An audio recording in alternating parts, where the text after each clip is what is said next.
então voltando aqui,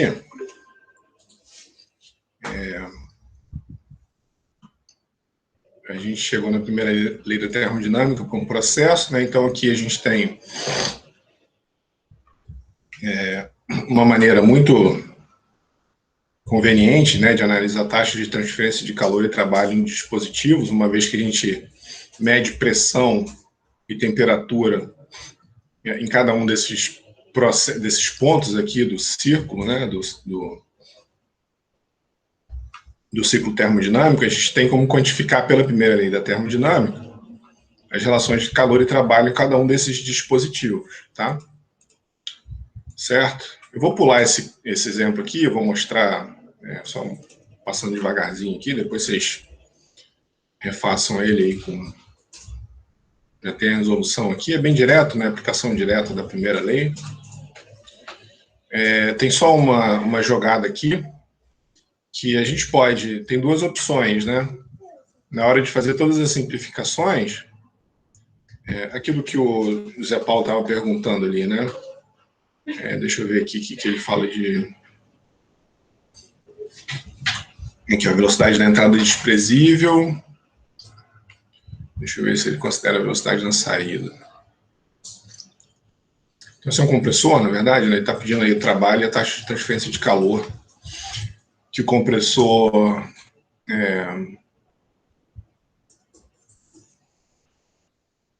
requer. Então, ele está dizendo aqui, ó, que entra, né? O ar entra com velocidade desprezível e é descarregado nessa pressão, nessa temperatura, num tubo com 0,9 metros quadrados de ar. Então, a velocidade na saída não pode ser desprezada, ela deve ser relativamente alta, né? Aqui, observa, que o Zé Paulo estava perguntando, que a gente desprezou o Z, né? Que a configuração aqui é essa, o compressor está aqui, esse daqui é um filtro, né? Então, o ar entra, é aspirado por aqui, depois é jogado, passa pelo filtro aqui, né? Lá em máquinas de fluxo, vocês vão ver mais ou menos como é que é o princípio de funcionamento no compressor. Então, o ar é descarregado aqui numa pressão maior, né, para dentro de um reservatório. E aí tem um motorzinho elétrico que faz o compressor funcionar.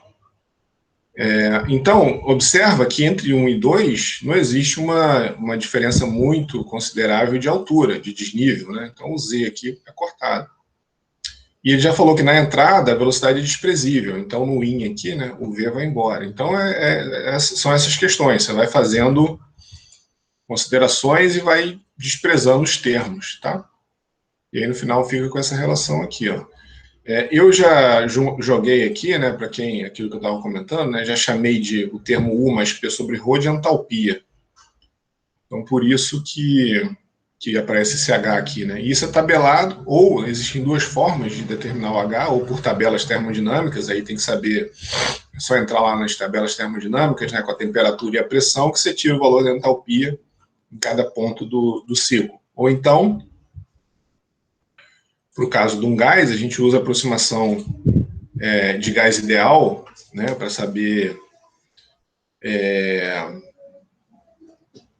a massa específica, né, e a variação de entalpia por Cp ΔT, isso vem da termodinâmica também.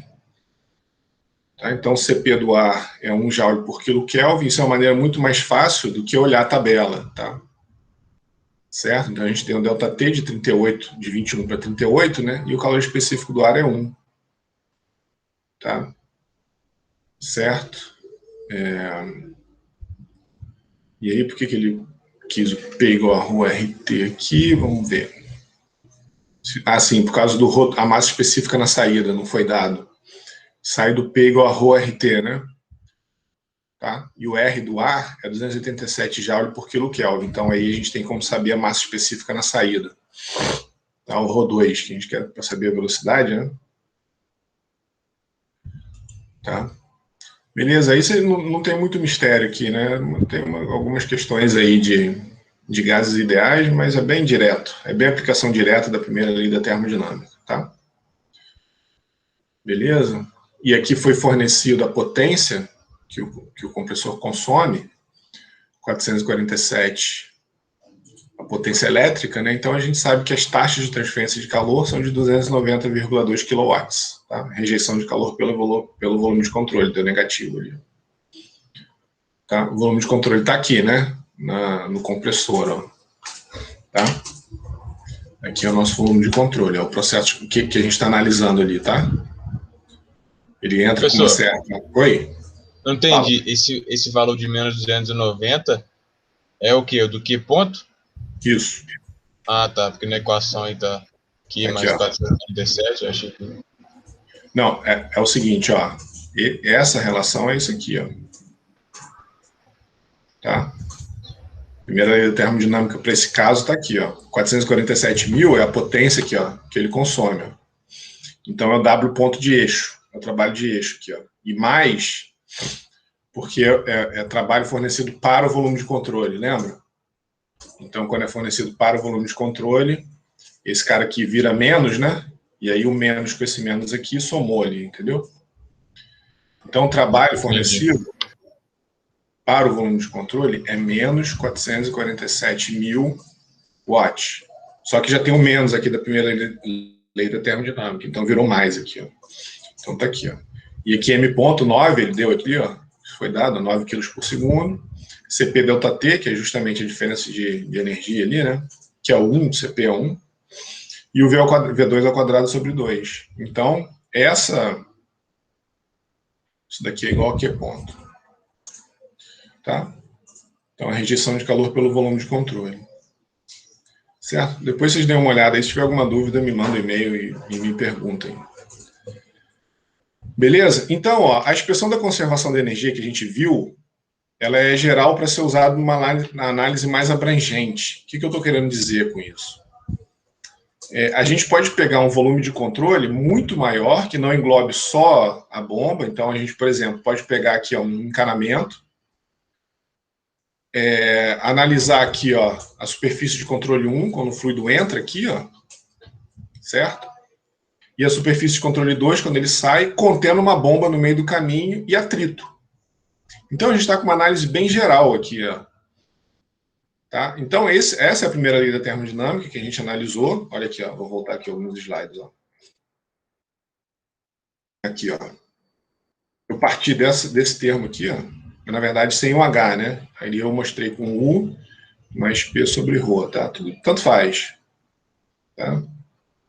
A gente normalmente não vai usar o H, a entalpia parece muito em termodinâmica. Aqui em McFlow a gente vai carregar o termo de U, de energia interna, e pressão e massa específica. Tá? A gente não vai usar esse termo de entalpia normalmente. Tá? Beleza?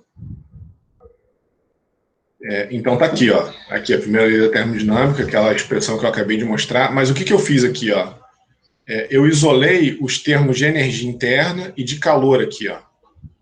Então, tudo que tem a ver com atrito, da onde que surge, né? Eu estou considerando o escoamento adiabático, não estou considerando perda de calor nem nada, mas o que origina essa variação de energia interna e essas taxas de transferência de calor? É justamente o atrito, é puramente o atrito, que eu representei aqui por essas estrelinhas vermelhas aqui, tá? Seria o atrito ali do fluido, beleza?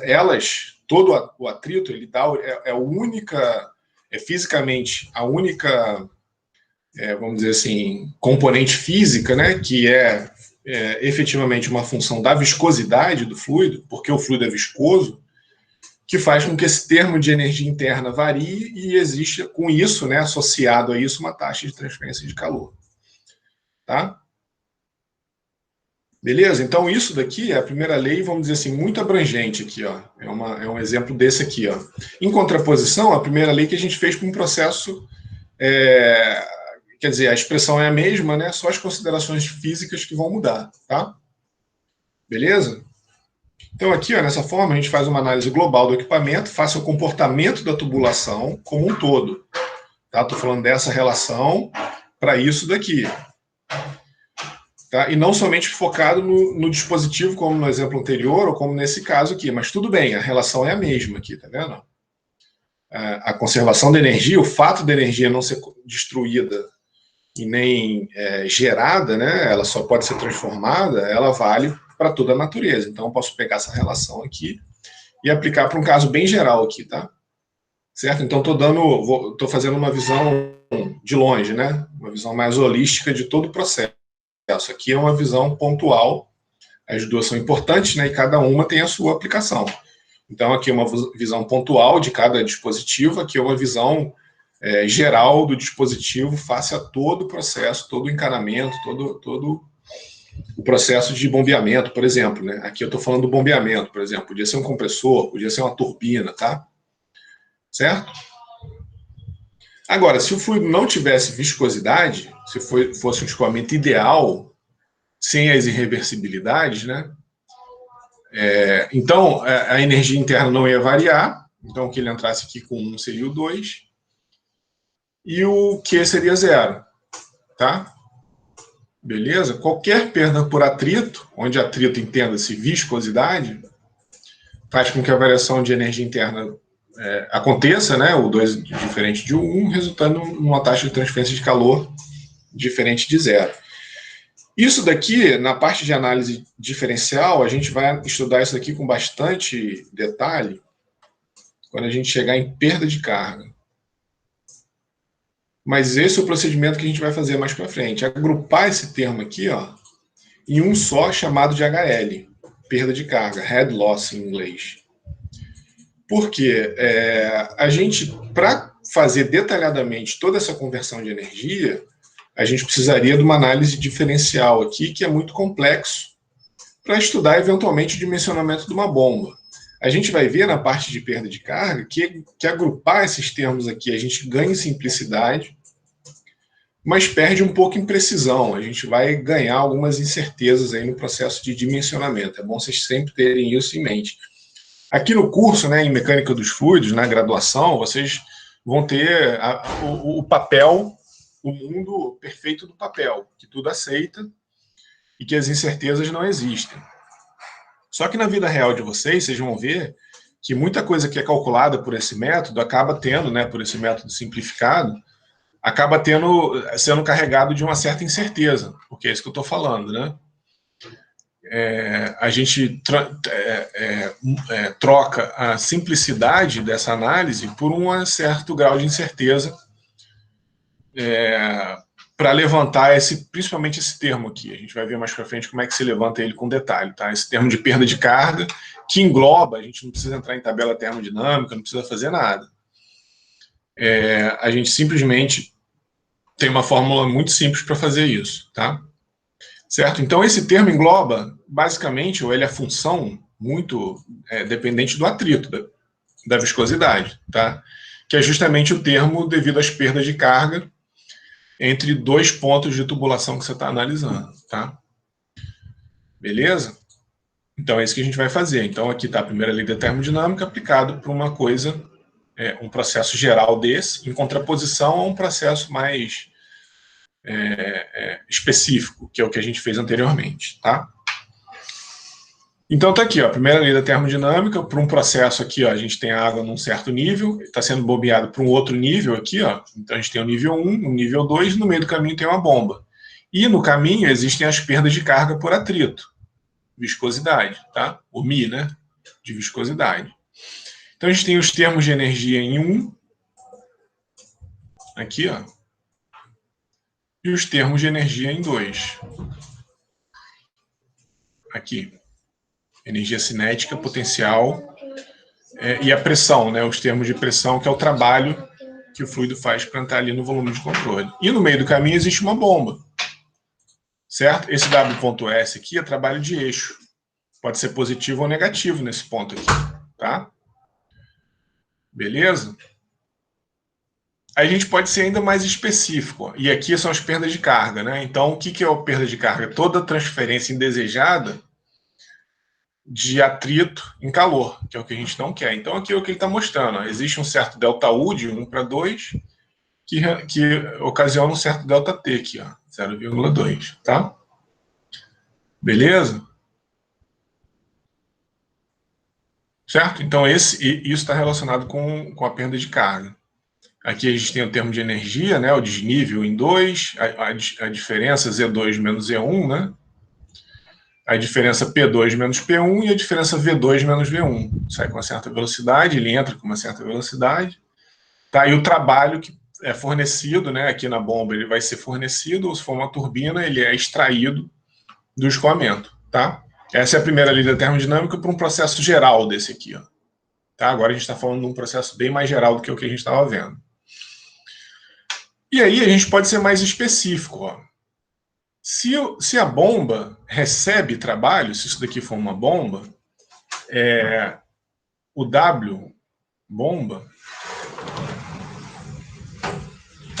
é igual a menos WS. Tá? Então ele vem para cá, ó, W bomba lá. Ó. Então mais GZ1, né? Então ele foi para o lado esquerdo ali, somando, né, os outros termos, GZ1, P1, V1 ao quadrado sobre 2. Igual a GZ2 mais P2, V2 ao quadrado sobre 2, mais o trabalho da turbina. É claro que num processo não tem uma bomba e uma turbina. Eu só estou escrevendo a primeira lei, e aí vocês vão ver, aqui só tem bomba, você corta a turbina. Certo? Porque do lado direito aqui, ó, se eu estivesse fazendo essa análise para uma turbina, a turbina fornece trabalho, né, para fora do volume de controle. Então é positivo e aí fica esse trabalho da turbina. E a perda de carga é sempre positiva, né? Tá? Certo? E aí você vai ver, isso é uma bomba, aí você tira a turbina, né? Você está analisando uma turbina, você tira a bomba. Aqui a gente fugiu da convenção de sinal, tá? W bomba é o termo de trabalho adicionado ao volume de controle, é menos WS. E W da turbina representa o trabalho extraído do volume de controle, WS. Então a gente afasta da convenção de sinal e aqui não precisa aplicar mais, tá? Se você aplicar de novo a convenção de sinal aqui, você vai errar. Nessa forma aqui. A convenção de sinal, ela tem que ser usada aqui. Nessa forma aqui de cima, tá? Aqui eu já usei a convenção de sinal. Tá? Aqui embaixo. Beleza? Então, se você tem a potência da bomba, você não pode fazer igual a gente fez aqui no exemplo. Ele entrou aqui somando, né? Porque o trabalho é menos trabalho de eixo, mas aqui fornecido para o volume de controle era 447, porque o compressor precisa de 447 kW para funcionar. Certo? Então aqui a gente fez a conversão de sinal. Nesse caso aqui, ó, não, porque eu já estou fazendo a conversão de sinal automaticamente aqui, tá? Certo? Beleza? Vou dar um minutinho de reflexão aí para vocês. Vocês pensarem aqui, esse é o processo, tá, irmão? Esse é o processo que a gente está analisando. Sistema de bombeamento aqui. Tá? E aqui essa é a expressão que relaciona esse processo.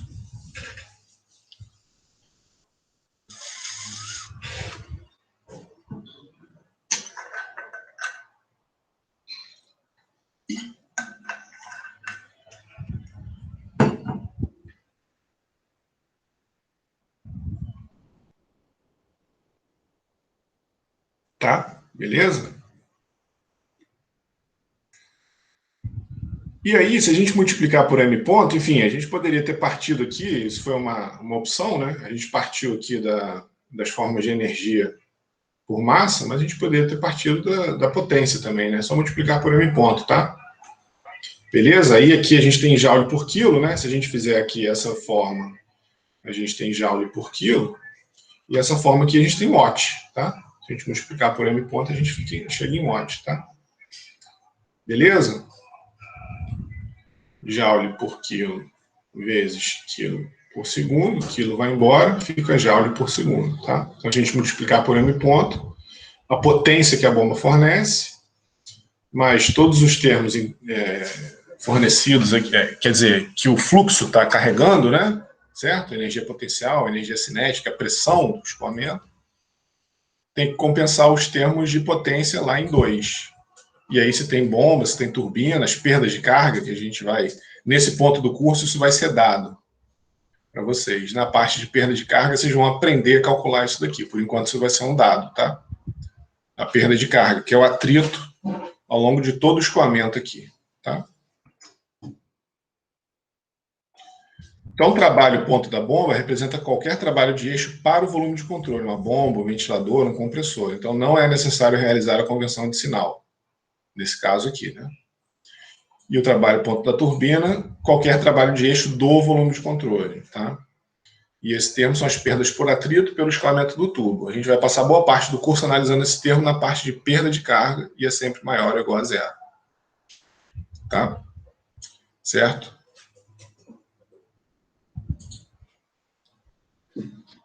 Aí, se a gente dividir todo mundo por G, se a gente pegar aqui simplesmente dividir todo mundo pela aceleração local da gravidade, todo mundo aqui vai ter unidade de metro. Aqui, ó, aqui é mais direto, né? Esse cara aqui tem unidade de metro. Esse cara, o ρ, o G vezes o ρ com a pressão também vai dar metro. Aqui o 2G dá metro também. Ó, vamos ver aqui, ó. Metro quadrado por segundo ao quadrado, né? V ao quadrado. Sobre G, ou vezes segundo ao quadrado por metro, né? Tá? Porque G é metro por segundo ao quadrado. Então aqui vai embora, some um metro aqui, sobra metro. Então todo mundo aqui vai sobrar metro, tá? Só dividir por G, certo? E aí a gente batiza esse termo aqui, ó, de head, tá? Esse termo aqui fica batizado de head. Head da bomba, tá? Então, a gente vai ver isso com, na verdade, né, com muito mais detalhe na parte de máquinas de fluxo. Por que isso é conveniente? Né? Porque tendo todo mundo unidade, dimensão de comprimento, unidade de metro na CIA, né, a gente pode saber de quantos metros que uma bomba fornece, é capaz de elevar um fluido. Tá? Então, se a gente tem, claro, sem perda de carga, né, o fluido consegue ser elevado, não sei, aí os fabricantes eles fornecem esse dado de tantos metros. Quem já pegou um catálogo de bomba já viu isso, tem lá metro de coluna d'água, né? A energia que a bomba fornece está lá em metro de coluna d'água. Certo? Então a gente faz isso simplesmente dividindo essa expressão aqui por G. Tá? Certo? Na verdade, dividindo por M.G, né? Dividindo por M.G. Tá? Então o M ponto aqui também vai embora, né? M.G. Então, beleza? Então aqui a gente tem a energia por peso ou metro. Tá? Se a gente dividir todo mundo por M.G aqui. Tá? Certo? E representa a energia ideal fornecida pelo fluido. O nome é head, né? Por isso é esse H, porque o nome é head. Não existe tradução para o português, não, hein? Não vai chamar isso de cabeça. É head mesmo. Se usa mesmo em português. Tá? Então, o head da bomba é a potência sobre M.G. Mas, por causa das perdas inerentes na bomba, a potência que a bomba fornece, ou que ela demanda, desculpa, é o head M.G sobre uma certa eficiência. Tá? Então, se a gente sabe de quanto que uma bomba eleva, qual a altura, o quanto que ela consegue vencer de perda de carga, né, desses desníveis aqui, multiplicar pela vazão mássica e multiplicar pela aceleração local da gravidade, a gente sabe a potência ideal que ela fornece. Mas ela tem uma certa eficiência associada, ou ineficiência. Né? Então, a potência que uma bomba necessita é sempre maior do que a potência ideal que ela fornece. Tá? Então, essa eficiência está entre 0 e 1.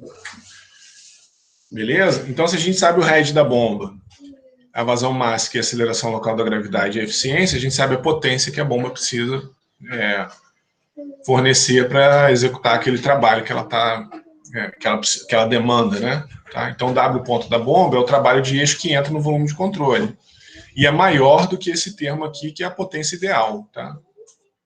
Isso daqui a gente normalmente chama também de potência cedida ao fluido, né? Seria a potência que chega lá no fluido, mas só que o trabalho que a bomba tem que fornecer no eixo aqui, ó, isso daqui é o corte de uma bomba.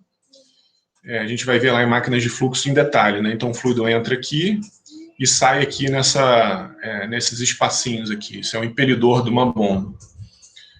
Só que a energia que o fluido recebe aqui, ó, tem uma série de ineficiências ao longo do processo, e aqui tem um motor elétrico cortado, né? E aqui está o eixo da bomba.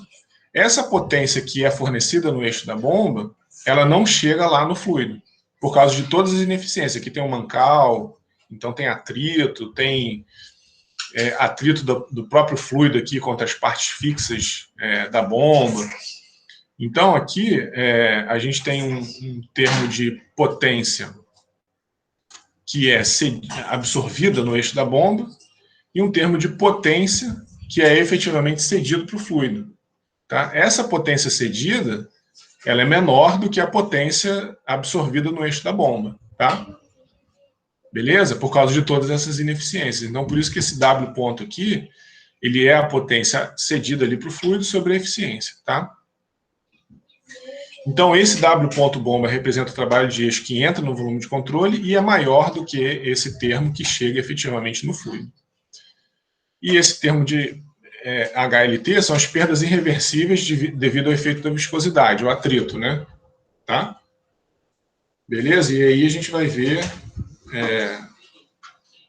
aqui tem umas bombas, tá vendo aqui em cima? Os tipos de bomba, né? Tá? Isso, na verdade, a gente até já viu, ó. Lá atrás, na parte igualzinho, ó, na parte do princípio da quantidade de movimento angular. Olha aqui, ó. O head W ponto sobre M ponto G, ó. Exatamente, saiu também do princípio da quantidade de movimento angular. Tá? Então, a mesma relação que saiu pelo princípio da quantidade de movimento angular e pela conservação da energia. É claro que essa relação tem que ser igual, porque a natureza, independente da forma como você a descreve, ela tem que se comportar da mesma forma, né? Então, a gente tem a mesma relação aqui, ó, entre a potência que é cedida ao fluido e a potência que o eixo da bomba demanda, tá? Certo? A menos de uma certa eficiência ali. Beleza?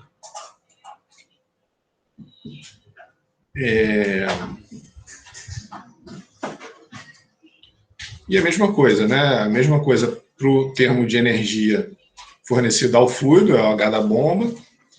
E aqui o H da turbina é a energia ideal, né, fornecida pelo fluido, tá?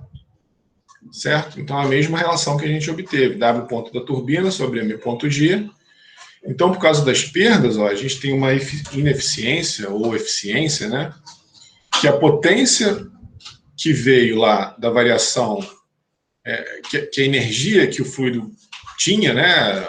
Esse head que o fluido tem, ele não é totalmente transmitido para o eixo da turbina.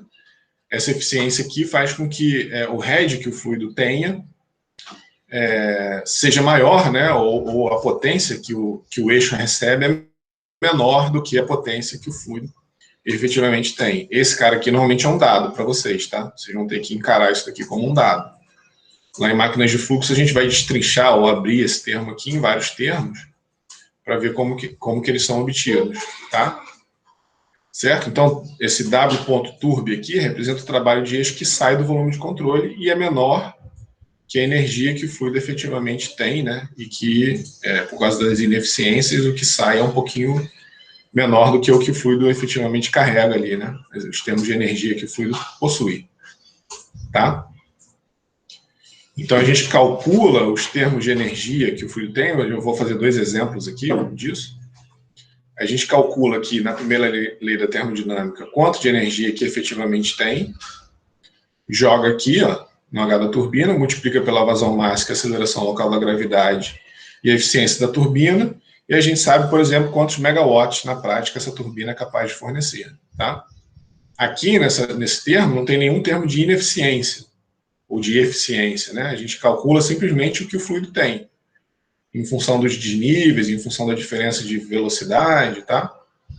E aqui, nessa expressão simples aqui, ó, a gente calcula quanto que efetivamente sai do volume de controle por causa da ineficiência ali do dispositivo.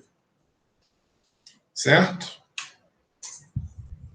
Beleza? Aqui, ó, isso é um esqueminha, né? Só para mostrar, é a primeira lei da termodinâmica para um escoamento, mostrando todos esses termos que a gente fez, ó. Então, a gente tem um certo fluido escoando com termos de energia cinética potencial e a pressão associado no momento que ele cruza ali o volume de controle. E o que pode... Então, o rosa aqui são os termos de energia. O que pode fornecer energia para o fluido? Então, por exemplo, o trabalho da bomba aqui, ó, certo? W ponto bomba. Mas nem tudo chega na bomba. Aqui, ó, as perdas, isso daqui é o que a gente chamou de eficiência, né? Certo? Esse termo aqui, ó, que está sendo perdido, é a eficiência que eu mostrei ali atrás. Então, o eixo da bomba fornece W ponto bomba, mas só chega na bomba, a gente chamou isso aqui de H maiúsculo, né? Esse termo aqui, certo? Só chega um termo a menos da eficiência que foi perdida, tá? Isso aqui a gente poderia repartir assim, ó. Os termos de energia que chegam, né? E os termos de energia que são extraídos do fluido estão aqui na direita. Aqui o que a gente extrai, vamos dizer assim, né? Aqui o que a gente fornece, tá? Para o fluido. E aqui extrai do fluido. Então, o que a gente consegue extrair do fluido? Ó? O fluido, então, ele tem uma certa pressão, velocidade e altura em 1 e sai com uma certa pressão, velocidade e altura em 2. Mas dessa energia que o fluido possui, a gente consegue extrair, a menos de uma ineficiência da turbina aqui, ó, uma quantidade W ponto da turbina. Tá? Então, isso daqui é justamente o nosso Hzão da turbina. É esse termo aqui. Ó. Esse termo vem para cá, mas para a gente saber quanto efetivamente sai do volume de controle, a gente tem que multiplicar isso daqui por uma eficiência. Tá? Beleza? O head, M ponto, G e uma eficiência. Certo? Que aí isso vai ser igual a essa potência que é extraída da turbina ali. Tá? E efetivamente o fluido, eventualmente, pode ter uma certa pressão, energia cinética na saída. Eventualmente, a gente não consegue extrair tudo aqui na turbina. E aqui a perda de carga, a perda de energia mecânica pelo escoamento, né? O atrito, ou a viscosidade, que está sendo jogada fora por atrito. Tá? Beleza? Então, essa figurinha aqui é só uma maneira pictórica, assim, né, de mostrar esses termos de energia, tá? Envolvidos no escoamento. Então, eu vou fazer dois exemplos aqui. Um de uma bomba, que envolve a bomba em si, né? Aquilo que a gente estava falando. Então, envolve especificamente o dispositivo. E um outro de turbina, que pega toda a tubulação. Então, olha só. A bomba de um sistema de distribuição de água tem eficiência de 74%. Então, aquele ETA, né? Que a gente estava analisando lá, né? Tá? A nossa eficiência. E movida, né, por um motor elétrico de eficiência 90%. Tá? Então, a eficiência do motor é 90% e da bomba 74%.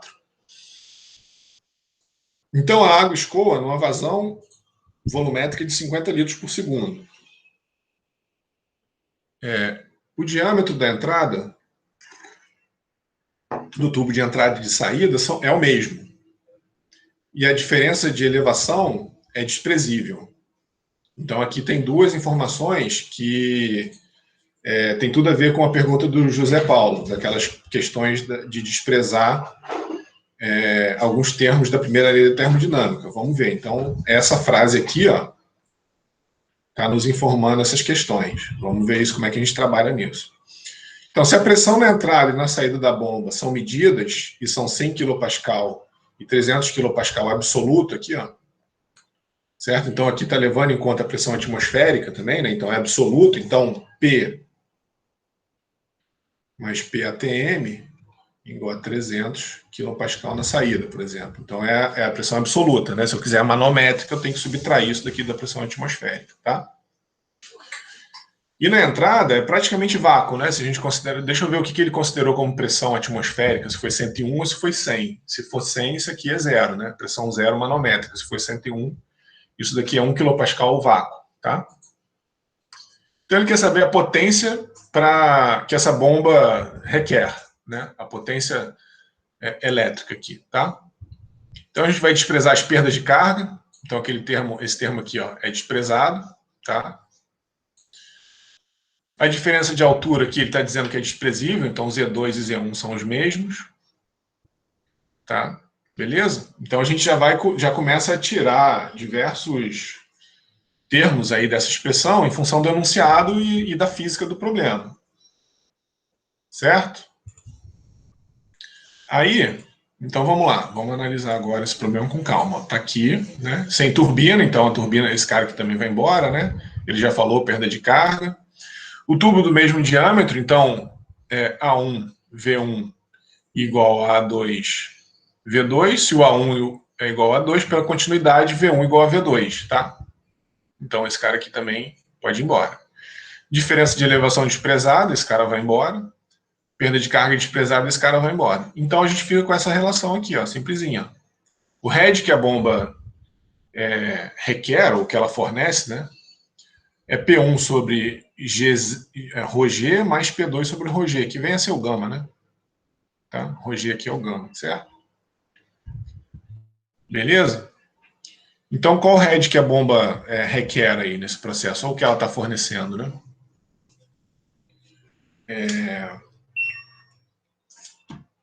Simplesmente a gente substitui ali, né? P2 menos P1, que a gente tem, e 1 sobre ρg também está aqui, 9,807, considerando que a massa específica da água é 999, tá? Então, 20,41 metros, certo? Essa energia que a bomba fornece em metro. Se não existisse nenhuma perda de carga aqui para cima, e se aqui a gente estivesse no nível da bomba, um reservatório aqui no nível da bomba, essa bomba ia conseguir elevar esse fluido em 20 metros, tá? 20,41 metros, certo?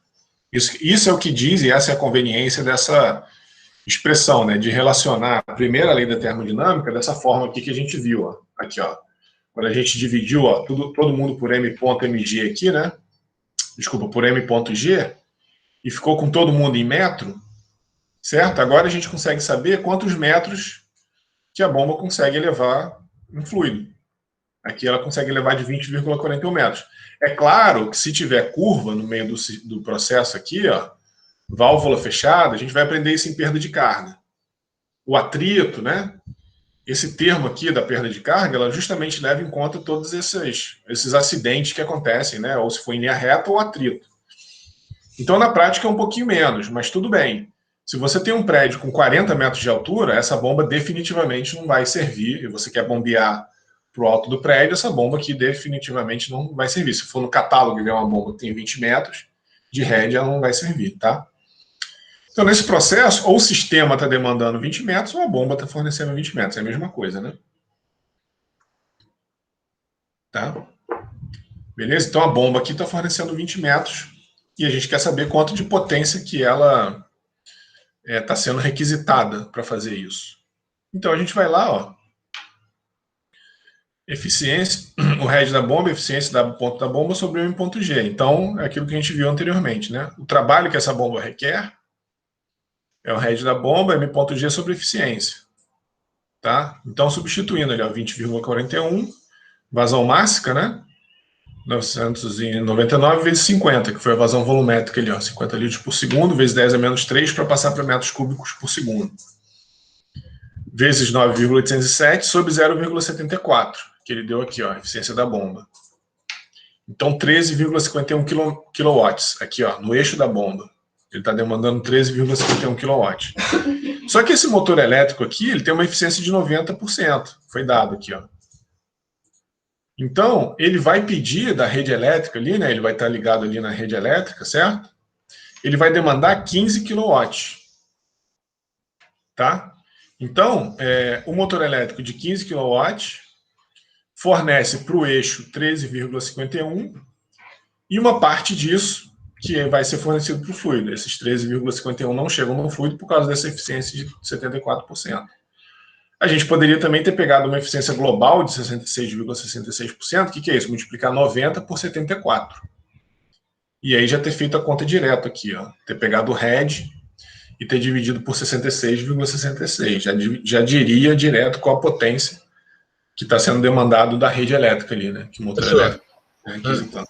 Fala aí. Essa parte que você falou, eu não entendi a última parte aí. Só multiplicar pelo quê? É o seguinte, ó. Eficiência global é igual à eficiência da bomba vezes a eficiência do motor elétrico, né? Então vai ser 74 vezes 90, 74%, né? Vezes 90%. Porque o que eu fiz aqui? Do head da bomba, eu passei para a potência no eixo, e da potência no eixo eu passei para qual a potência que o motor elétrico demanda usando essa eficiência. Certo? Eu determinei um certo head da bomba, que é a energia que o fluido precisa, mas como o eixo da bomba, entre a energia que o fluido precisa e o eixo da bomba, existe uma série de, que a gente vai ver em máquinas de fluxo, né, de elementos como, por exemplo, tem rolamentos aqui, tem mancais aqui de rolamento que causam uma ineficiência severa no impelidor que gira. Então, nem toda a potência que o fluido requer, o eixo da bomba fornece. Então, por isso que a gente tem que primeiro pegar a eficiência da bomba, que é 74%. Então, o eixo do motor elétrico, que vem a ser o eixo da bomba, né? Aqui você tem que ter um motor elétrico para fazer a bomba funcionar, ele está requerendo 13,1 kW.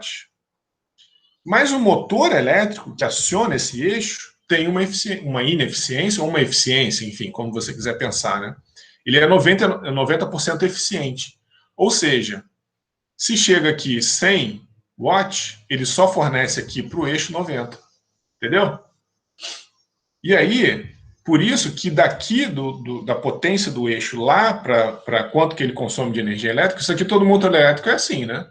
Ele consome tantos watts, mas ele não fornece essa quantidade de watt aqui em termos de torque e velocidade de rotação. Ele vai fornecer menos potência do que o que ele consome, é óbvio, né? Certo?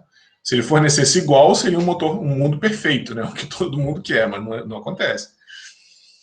Então, quanto que o motor elétrico está pedindo de energia elétrica? 15 kW. Como é que eu cheguei nisso? Dividindo 13,51, que é requisitado no eixo da bomba, pela eficiência do motor elétrico, 0,9. Tá? Certo? Eu poderia ter pegado esse 20,41 e já ter dividido direto por 0,9 vezes 0,74. Eu fiz em parcelas aqui para vocês verem, para ficar didático. Eu vim daqui para cá e depois daqui para cá. Tá? Se eu multiplicar essa eficiência da bomba com a eficiência do motor elétrico, eu tenho o que eu chamei ali de eficiência global. Entendeu? É só isso. Beleza. Aí o seu motor elétrico está consumindo 15 kW de energia para elevar o fluido, né, se ele estiver na vertical, de 20,41 metros, desprezando as perdas de carga. Essa bomba consegue elevar o fluido de 20,41 metros. Tá? Certo? É isso que fisicamente esse exemplo aqui está mostrando. E aí ele está pedindo qual a potência, né? Então está aqui, 15 kW. Tá? Agora eu vou fazer um exemplo ó, que engloba toda a rede de tubulação e leva em conta a perda de carga. Tá? Então é um exemplo que a gente vai usar a mesma expressão, mas que está englobando encanamento, desnível. Olha só, aqui tem vários termos aqui, tá? Beleza? Ó, uma usina hidrelétrica com escoamento de 100 metros cúbicos por segundo de água, né? Tem um desnível de 120 metros. Então, ó, não posso desprezar mais, é considerável esse desnível, tá vendo? Z2 menos Z1 é 120 metros. As perdas irreversíveis totais, ó, head loss, tá aqui, ó, perda de carga, isso em português. Head loss, igual, em português, perda de carga. Tá? É esse termo aqui, ó. HLT, head loss total, perda de carga total. Igual HLT, tá? Certo? Essa é a nomenclatura. São as conversões indesejadas de atrito pela viscosidade do fluido em calor. Ele já está dando para a gente aqui. Ó. Entre o ponto 1 e o ponto 2 é 35 metros. Então é só substituir aqui 35. Tá? Beleza? A gente vai ver como calcular isso na parte de perda de carga. Se a eficiência global aqui, ó, ele está dando aqui, ó, a eficiência global do conjunto turbina geradora é de 80%, então aqui não precisa fazer isso que eu fiz, né? Essa divisão aqui, é só ir direto, tá? Vou pegar o head da turbina, quanto de energia que a turbina recebe, e multiplicar pela eficiência global de 80%. quer saber a potência elétrica dessa planta aqui, né? Quanto que você vai lá, você vê um desnível, um certo desnível de 120 metros, a água, você consegue fazer um encanamento que a água escoa 100 metros cúbicos por segundo. Você consegue estimar essa perda de carga aqui, não é difícil, a gente vai ver como fazer isso. A gente tem como calcular de uma maneira bem global quanto de energia que uma turbina, né, quanto de energia que a gente consegue extrair desse processo, tá? Bem fácil, certo? São medidas aqui que não tem nenhum grau de complexidade para ser feito, tá? Beleza? Professor, Oi. isso daí é mais ou menos o que acontece numa hidrelétrica, né? Parecido, assim, né? É uma hidrelétrica, exatamente. Itaipu, o que você pensar aí, é exatamente isso. É a energia que a hidrelétrica é capaz de fornecer, é isso mesmo. Por isso que você vê aquela massa de água violenta escoando, porque quanto maior a vazão mássica, quanto maior o desnível, né? Tá ali no exemplo agora que eu vi também, hidrelétrica, Isso, exatamente. É uma usina hidrelétrica isso daqui. Isso daqui é uma bomba que você tem aí. Quem tiver uma bomba em casa, é isso daqui. Quem tiver uma cisterna, ou um poço artesiano, ou trabalhar na indústria, aí, é isso aí. Tá? É uma bomba. E a gente vai ver em máquinas de fluxo, que são esses termos, é justamente essa. A gente já viu duas coisas de máquinas de fluxo aqui, né? O princípio da quantidade de movimento angular, que relaciona a variação da quantidade de movimento angular do fluido com a energia que ele recebe, e a primeira lei da termodinâmica para um sistema de tubulação. A gente vai usar essas duas coisas lá na frente também, tá? Então, isso tem aplicação prática e é bem... quer dizer, é uma questão que vocês vão ver ainda mais para frente, tá? Certo? Então, como é que a gente faz aqui, ó?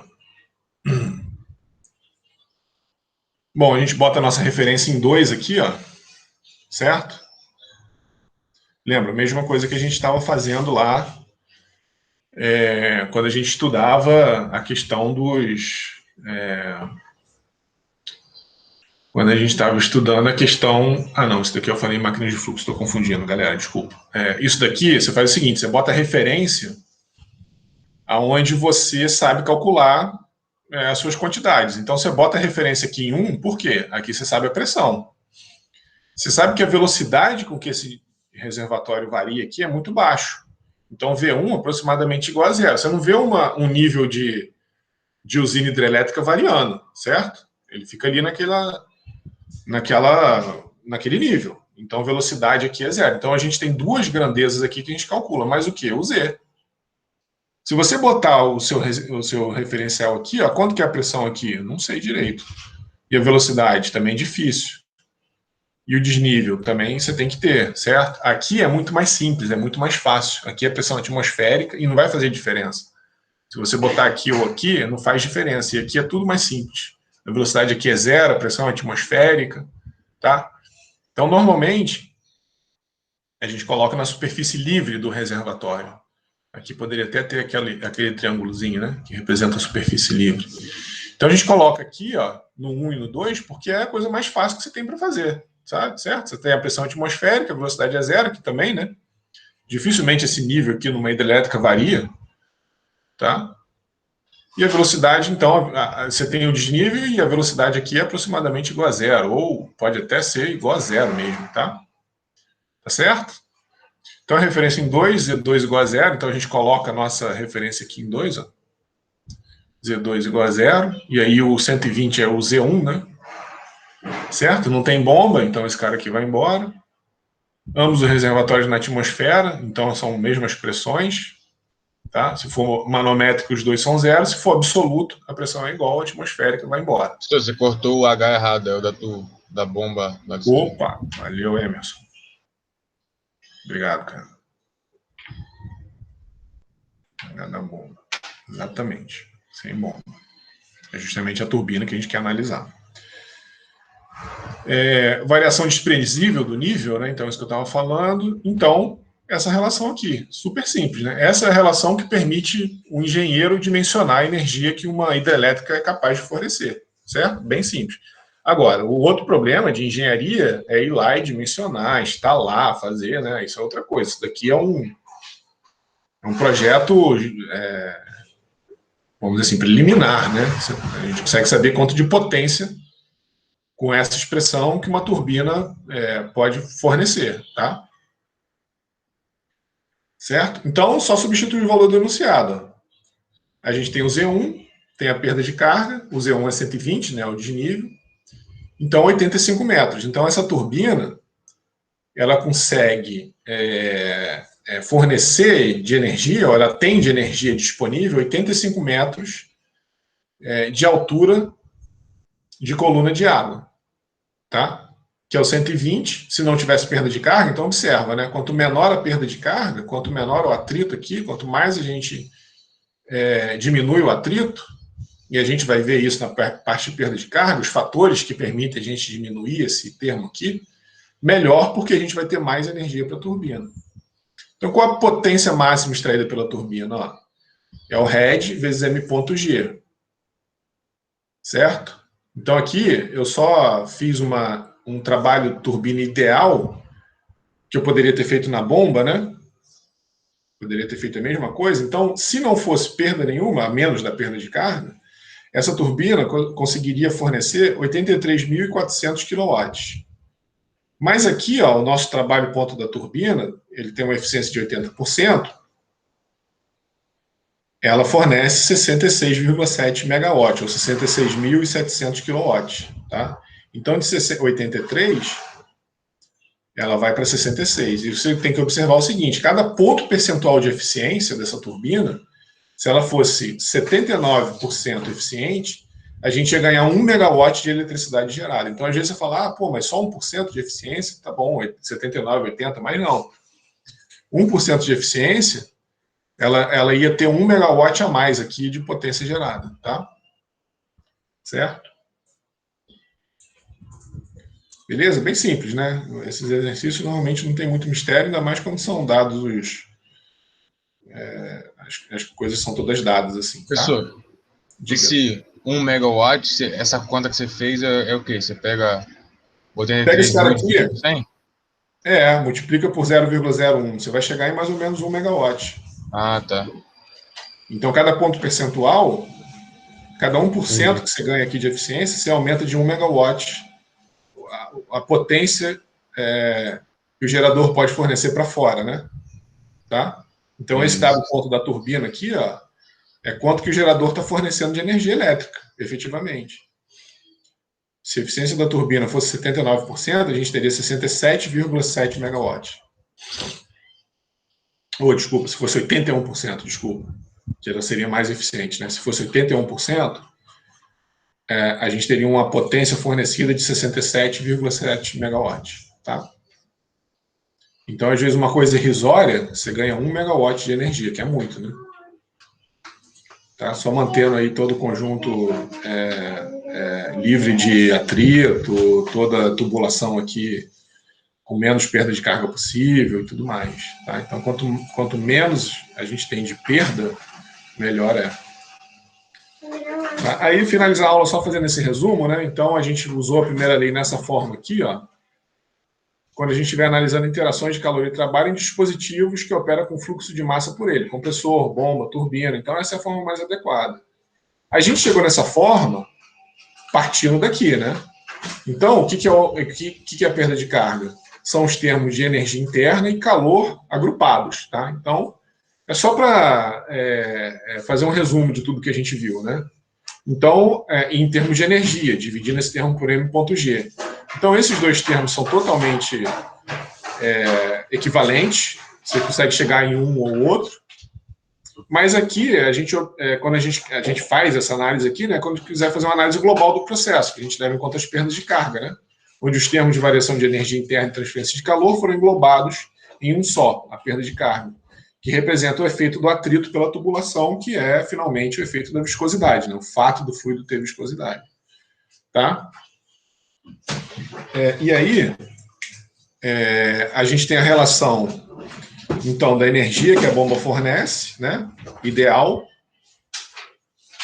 Isso daqui seria como a gente viu, né? Então, o trabalho ponto da bomba, vamos dizer assim, ideal, que seria o head da bomba. Aqui, transformando o head da bomba em potência, tá? Head da bomba, vezes M.G. O trabalho da bomba, que a gente chamou, né? Trabalho da bomba, ou se você quiser chamar real... Eita, caramba, desculpa, galera, que aparece. Como está muito embaixo ali, ele acaba embolando ali com o íconezinho, né? Então, o que eu estava dizendo é que o nosso trabalho da bomba, que talvez o subíndice aqui confunda, deixa eu mudar isso aqui, porque senão eu sempre esqueço, né? Deixa eu botar aqui, ideal. Entendeu o que eu estou falando aqui? Porque a nossa nomenclatura anterior, W.bomba, já era a perda de carga levando em conta a ineficiência, só para não ficar embolado aqui para vocês, tá? Só para não ter dupla subíndice aqui, ó. Ó, eu estou falando o seguinte, né? O trabalho da bomba é ideal, se eu tiver o head que a bomba fornece e quiser saber qual é a potência ideal, só multiplicar pelo M.G. Se eu quiser saber a potência real, né, ou quanto que ela demanda lá no eixo, eu pego o W bomba, é igual ao head da bomba, né? Vezes M ponto, vezes G, vezes a eficiência da bomba. Tá? Desculpa, sobre a eficiência, né? O vezes é na turbina. Tá? Senão vai dar uma bomba, uma potência maior, e não pode, né? Tá? Então a potência aqui tem que ser maior, né, da bomba.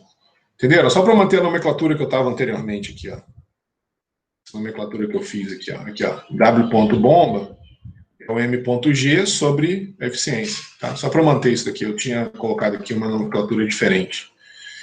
E o ideal, né? Se eu quiser saber quanto de energia que a bomba, vamos dizer assim, se ela não tivesse atrito, né, entre o impelidor e o eixo da bomba, eu esqueço a eficiência aqui, mas não pode esquecer, só se você quisesse saber quanto de potência você consegue fornecer se não fosse o atrito, né, se não fossem todas as perdas ali pelo mancal e tudo mais. Tá? Só isso que eu estou querendo. É uma coisa simples, não sei se eu estou enrolando mais do que explicando, mas é uma coisa bem simples. Então tá aqui, ó, essa é a forma, né? Exatamente o que eu falei aqui, ó. Essa forma aqui, ó, para um processo aqui, por exemplo, é um compressor, ó. Seria um gifzinho do compressor, né? Ele comprime o ar, expulsa ali para dentro. Na hora que ele aspira o ar, ele abre uma válvula de admissão ali, aspira o ar, ó, aspirou o ar, comprimiu e enviou lá para o reservatório comprimido, né? Então, ou aqui, né? Você tem uma bomba, aqui tem a entrada da bomba e aqui a saída. Então, se a gente quiser saber as relações de calor e trabalho de eixo aqui, né, especificamente, essa é a forma adequada da primeira lei da termodinâmica. Onde a gente tem vazão de saída, U de saída, né? Aqui tudo é out, né? Aqui também é out, Z out, certo? V out. E aqui a gente tem o M.in, U in, certo? Z in e V in, tá? Então, jogando esses termos aqui, a gente tem as relações de transferência de calor e trabalho. E no caso de um processo aqui, numa casa, uma central hidrelétrica, né, essa forma aqui é mais adequada. Que ela já está englobada aqui as perdas de carga, né, pela tubulação, então estão aqui as perdas de carga. Então isso daqui é uma cisterna, né, tem uma bomba aqui embaixo, está pequenininho, né, e o trabalho dessa bomba é levar a água dessa cisterna até aqui em cima na caixa d'água. Tá? Então, a gente pode, tendo aqui, por exemplo, ó, no caso de uma usina hidrelétrica, né, a gente tem a pressão, aqui o 1 seria aqui nesse nível, né, e o 2 aqui embaixo, como a gente viu no exemplo. Né? Então, tem P1, Z1, V1, a energia que a turbina consegue receber desse escoamento, a perda de carga, né, do momento que o fluido entra na tubulação adutora, passa pela turbina e sai até aqui o 2, né, toda a perda de carga, P2, Z2, V2, tá? Beleza?